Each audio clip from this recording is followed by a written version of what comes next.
নমস্কার বন্ধুরা, অপর্ণা ছাদ বাগানের সবাইকে স্বাগত। দেখো বন্ধুরা, কুলেখাড়া খেয়েছিলাম বাজার থেকে কিনে এনে, সেই ডালগুলোকেই বসিয়ে দিয়েছিলাম।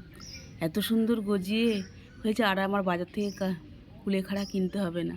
এর থেকেই আমি বিভিন্ন টবে চারা করে নিতে পারবো। আর এত সুন্দর হয়েছে, মনে হচ্ছে যেন পুকুরে বা কোনো পুকুরের ধারে হয়েছে, জলা জমিতে হয়েছে। দারুণ লাগছে দেখতে। তোমাদের সাথে শেয়ার করলাম, ভালো লাগলে তোমরাও লাগাতে পারো। কুলেখাড়া বাজার থেকে কিনে নিয়ে এসে সেই ডাঁটাগুলো একটা টবে বসিয়ে দিও।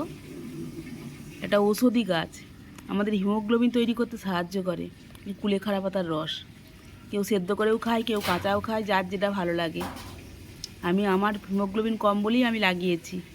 ভীষণ ভালো লাগছে, তাই তোমাদের সাথে শেয়ার করলাম। আমার চ্যানেলটি ভালো লাগলে অবশ্যই সাবস্ক্রাইব করে দিও, লাইক দিয়ে পাশে থেকো। সকলকে অনেক অনেক ধন্যবাদ আমার ভিডিওটি দেখার জন্য। সকলে ভালো থেকো বন্ধুরা।